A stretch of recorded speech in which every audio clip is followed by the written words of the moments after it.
दोस्तों नमस्कार। आज बहुत विलंब से आपके पास आ रहा हूँ, लेकिन बहुत ज़रूरी मुद्दे पर आज बात करनी है।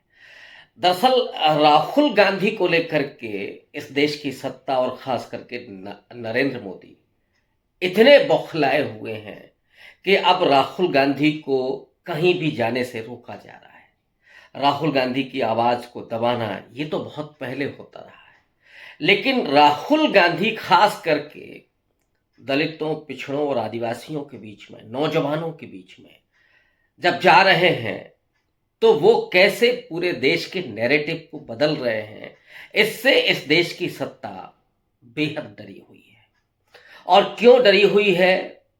राहुल गांधी क्या इन दिनों कर रहे हैं, ये तब जब देश में पहलगाम के बाद जो गुस्सा पाकिस्तान के खिलाफ है उसको पूरे भुनाने की कोशिश नरेंद्र मोदी कर रहे हैं। ऑपरेशन सिंदूर को भुनाने की कोशिश में नरेंद्र मोदी यहां तक बोलते हैं कि मेरी रगों में खून नहीं, गरम सिंदूर दौड़ रहा है। उस वक्त राहुल गांधी की रगों में क्या दौड़ रहा है, रगों में कहना ठीक नहीं, लेकिन राहुल गांधी के जेहन में क्या चल रहा है मैं ये जरूर बता सकता हूं। रगों में तो सबके खून ही है। राहुल गांधी दरअसल कल दिल्ली विश्वविद्यालय पहुंचे और दिल्ली विश्वविद्यालय में नॉर्थ कैंपस में दाखिल हुए। जो वहाँ के प्रेसिडेंट हैं, एनएसवाई के प्रेसिडेंट हैं रौनक खत्री, उनके साथ जाकर के उन्होंने छात्रों के साथ संवाद किया, नौजवानों के साथ संवाद किया। और उस संवाद में राहुल गांधी ने न सिर्फ अपनी बात कही, बल्कि राहुल गांधी ने वो वंचित तबकों से आने वाले छात्रों की बात सुनी भी। राहुल गांधी की खासियत यह है आज की भारत की राजनीति में, जहां एक तरफा संवाद चल रहा है, जहां एक भाषण दिया जाता है और पूरे देश को उस भाषण के आगे पूरा झुका दिया जाता है कि आप कुछ सोचना नहीं है, जो मोदी जी कह रहे हैं बस वही सही है। लेकिन राहुल गांधी एक ऐसे नेता हैं जो अपने कहने से ज्यादा औरों की सुनते हैं। और ये सिलसिला हालांकि राहुल गांधी के जेहन में, राहुल गांधी की आदत में पहले से रहा है, लेकिन भारत जोड़ो यात्रा में जो उन्होंने इस देश को महसूस किया, और मैं समझता हूं कि राहुल गांधी ने इस देश की रगों में बहता हुआ जो खून है उसको, उसकी तासीर को, उसके भीतर के उन तमाम भावनाओं को भारत जोड़ो यात्रा में ज़्यादा व्यापक पैमाने पर महसूस किया। और उस यात्रा में उन्होंने दलितों, पिछड़ों, वंचितों, किसानों, मजदूरों, खिलाड़ियों, महिलाओं, यहाँ तक कि बच्चों के साथ, विकलांगों के साथ जो कदम ताल किया और उसमें जो बातचीत की, संवाद किया, बारिश में भाषण देते हुए, वो आज भी आपको तस्वीर और वीडियो याद आता होगा जब बारिश हो रही है और राहुल गांधी भाषण दे रहे हैं। आपको वो भी तस्वीरें याद आती होंगी कश्मीर की, जहां बर्फबारी हो रही थी और पूरा गर्मी से जब मौसम उबल रहा था, उस समय की भी तस्वीरें आपके जेहन में होंगी। बढ़ती हुई दाढ़ी और उस दाढ़ी को सहलाते हुए बच्चे कितने खुश लग रहे थे। और राहुल गांधी हैं तो उस बालमन से भी कितना सीख रहे थे। और एक नरेंद्र मोदी हैं, उनको आपने देखा किसी बच्चे के साथ खेलते हुए, तो एक तरफ तो वो माथे से वो सिक्का लगा करके जादू करना सिखाते हैं, तो दूसरी तरफ वो किसी बच्चे के कान उमेटते हैं। और ये सच है कि जिस व्यक्ति का परिवार ना हो, जिस व्यक्ति ने परिवार को, बच्चों को जाना ही ना हो, वो बच्चों के साथ खेलना कैसे सीख सकता है। ये राहुल गांधी की खूबी है कि राहुल गांधी ने इस देश के उस पूरे नब्ज को महसूस किया है। जैसे नेहरू जी बच्चों के चाचा हुआ करते थे। हालांकि इन कमबख्तों ने और भक्तों ने तो नेहरू जी को बदनाम करने के लिए यहाँ तक कहा कि नेहरू जी चाचा इसलिए बन गए क्योंकि उन्हें उन तमाम महिलाओं को अपनी भौजाई बनाना था। माने इससे ज़्यादा निकृष्ट किस्म का कोई भद्दा मजाक नहीं हो सकता है। इनके दिमागों में एक्चुअली ये जो गाय गोबर की बात करते हैं, दिमाग में पहले से गोबर भरा हुआ है। ऑब्वियस है कि आउटपुट क्या आएगा, बात क्या निकलेगी, तो गोबर ही निकलेगा। अब वो रगों में सिंदूर बह सकता है, लेकिन दिमाग में तो गोबर ही है, तो वो गोबर वाली ही बातें आएंगी। लेकिन मैं छोड़ता हूँ इन लोगों को, राहुल गांधी पर आता हूँ। राहुल गांधी जिस तरह से उस पूरे भारत जोड़ो यात्रा में भारत को सीखते हैं। और मैं फिर से कह दूं कि राहुल गांधी ने इस बात को बार बार रेखांकित किया कि मैंने देश को जाना और समझा। एक ऐसा उदार व्यक्तित्व राहुल गांधी का, जो बार बार सीखने की बात करता है, जो बार बार ये भी कहता है कि हमने गलतियां भी की, हमारी पार्टी ने गलतियां की हैं, जो ये भी कहता है कि हमारी पार्टी के भीतर भी ढेर सारे संगी भरे हुए हैं। और वो व्यक्ति आज जिसकी बात कर रहा है वो असल में भारत के भीतर जो भी असमानता, अन्याय, शोषण है, उसको खत्म करने की बात, इंसानियत की बात, मानवता की बात, और देश को सीधे एक समान विचारधारा पर ले जाने की बात, एक न्याय परक समाज बनाने की बात राहुल गांधी जो कर रहे हैं, और इसी से देश आगे बढ़ता है। विश्व गुरु का जुमला देने से देश आगे नहीं बढ़ता। तो खैर, अब मैं लौटता हूं उस विषय पर कि जहां राहुल गांधी दिल्ली विश्वविद्यालय जाते, थोड़ा सा गेटअप पर भी ध्यान दीजिए। राहुल गांधी आज नीली टी शर्ट पहन करके निकले। हालांकि व्हाइट टी शर्ट मूवमेंट उनकी पार्टी का चल रहा है और अक्सर वो व्हाइट टी शर्ट में नजर आते हैं, लेकिन कल तो अप्रैल की कोई तारीख भी नहीं थी कि 14 अप्रैल हो, लेकिन राहुल गांधी जब दिल्ली विश्वविद्यालय के नॉर्थ कैंपस में दाखिल होते हैं तो नीली टी शर्ट के साथ दाखिल होते हैं।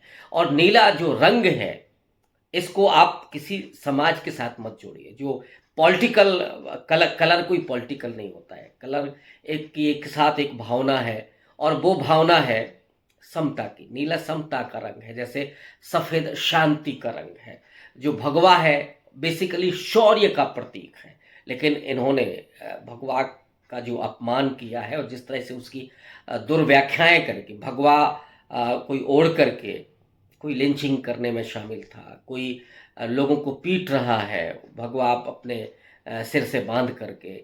जय श्री राम इस देश में राम राम का बड़ा नाम लिया जाता था, मतलब नमस्कार के संदर्भ में राम राम कहा जाता था, लेकिन इसे पॉलिटिकल नारा बनाया जय श्री राम के रूप में, और फिर वो लिंचिंग में जय श्री राम का नारा लगवाया गया। तो पूरे देश के और उस उदार मन को इन्होंने रक्त रंजित कर दिया, हिंसा से भर दिया, नफरत से भर दिया।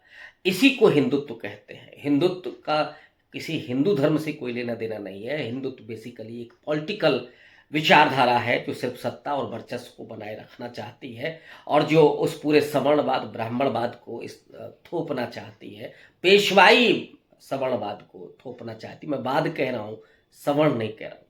तो उस पूरे पेशवाई मानसिकता को, मनुवादी मानसिकता को जो थोपना चाहती है, उसके सीधे राहुल गांधी लड़ रहे हैं, उसके सामने लड़ रहे हैं। उससे उसका काउंटर राहुल गांधी ने जब करना शुरू किया तो राहुल नेहरू की अपनी लोकतंत्र की जो ताकत है उसके साथ, गांधी की जो राष्ट्रीय एकता की ताकत है उसके साथ, और डॉक्टर अंबेडकर के सामाजिक न्याय की ताकत के साथ, संविधानवाद के साथ। और राहुल गांधी जब उस निकलते हैं यात्रा पर, तो उस यात्रा में उन्होंने अभी पिछले दिनों वो बिहार गए थे, और बिहार में जिस अंबेडकर हॉस्टल में उनको भाषण देना था, उस अंबेडकर हॉस्टल के दरवाजे बंद कर दिए गए। राहुल गांधी के पहुंचते ही 144 धारा लगा दी, लेकिन राहुल गांधी फिर भी पहुंचते हैं और भाषण देते हैं, और बदले में एफआईआर मिलती है। ये दरअसल राहुल गांधी से जो संवाद हो रहा है नौजवानों का, खासकर दलित और पिछड़ों के, आदिवासियों नौजवानों का, जिनके साथ लगातार अन्याय हो रहा है। और राहुल गांधी तो खुले तौर पर ये कहते हैं कि 90% लोग इस देश के परेशान हैं, और 10% लोगों की सत्ता चल रही है, वर्चस्व उन्हीं का चल रहा है, और ये 90% लोग एक तरफ धकेले जा रहे हैं। उनके अधिकारों को कुचला जा रहा है, उनके एजुकेशन को, उसकी नौकरियों को, उनके आरक्षण को, उनके संवैधानिक जो मूल्य हैं, जो अधिकार हैं, उनको ख़त्म करने की साजिश रची जा रही है। और जो पीढ़ी है, जो अभी ताज़ा ताज़ा पीढ़ी है, जो नौजवान पीढ़ी है, उसके मनोबल को पूरी तरीके से छलनी किया जा रहा है, उनके सपनों को पूरी तरीके से ख़त्म किया जा रहा है।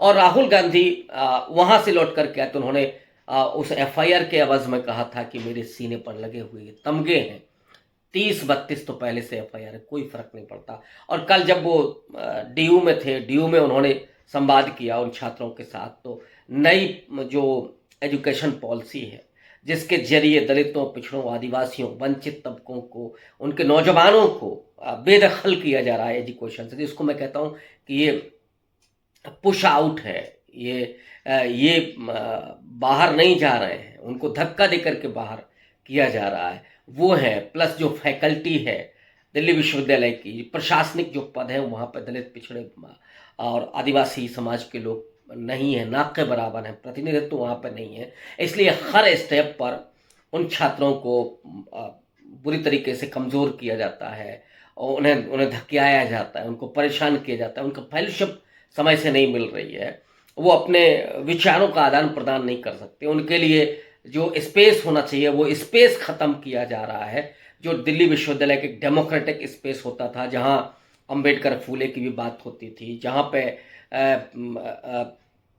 पेरियार की भी बात होती थी, जहाँ पे और जो बहुजन नायक हैं उनकी बात होती, मार्क्स लेनिन की बात होती थी, जहाँ पे लोहिया और गांधी की बात होती थी, नेहरू और सरदार पटेल की बात होती थी, वहाँ ये सारे के सारे जो जो स्पेस था वो ख़त्म कर दिया गया, वैचारिक स्पेस। और अब सावरकर महान है, हेडगेवार, गोलवलकर, ये सब बात। एक दौर था जब भगत सिंह की वीरता और उनके बलिदान की बात होती थी, आज सावरकर की बात होती है। और कैसे बात, सावरकर क्या है, ये सब तो दुनिया जानती है। तो राहुल गांधी जो दिल्ली विश्वविद्यालय पहुंचते हैं और जो छात्रों के साथ संवाद करते हैं, उसने पूरे दिल्ली विश्वविद्यालय, ऐसे तो नहीं होना चाहिए, लेकिन दिल्ली विश्वविद्यालय के प्रशासन ने कल एक आज ऑब्जेक्शन किया कि राहुल गांधी को नहीं आना चाहिए था। उन्होंने प्रोटोकॉल का उल्लंघन किया है और उनको नोटिस दे दिया है।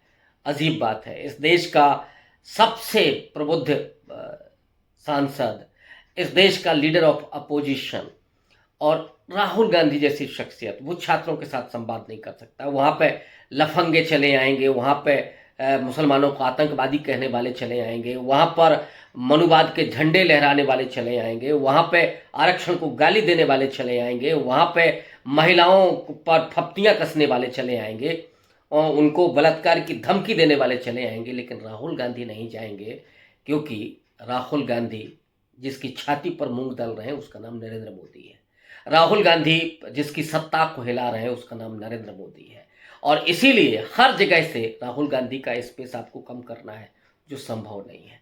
राहुल गांधी आज की तारीख में इस देश के सामाजिक न्याय के एक बड़े आइकॉन के रूप में सामने आ रहे हैं। इसलिए उन्होंने ये भी कहा दिल्ली विश्वविद्यालय के छात्रों से कि आपको शिक्षा के लिए डॉक्टर अंबेडकर के विचारों और सपनों को पूरा करना है, उनके बताए हुए रास्ते पर चलना है। ये जो नीली टी शर्ट के साथ अंबेडकर के मिशन से जोड़ने की बात जो उन्होंने दलित पिछड़े छात्रों के साथ की, ये एक बड़ा मैसेज है। सिर्फ दिल्ली विश्वविद्यालय में नहीं बल्कि इस देश के कोने कोने तक ये बात पहुंची। और ये प्रशासन ने जो उन पर पाबंदी लगाई, इसने और ज़्यादा राहुल गांधी की बात को आगे तक, अगर ये पाबंदी नहीं होती तो शायद मैं इस पर बात नहीं कर रहा होता। और राहुल गांधी को रोकने की साजिश तो बिहार में भी चल रही है। अभी उनको जाना था 27 तारीख को, जहाँ पे वो आरक्षण संविधान सम्मेलन करना था।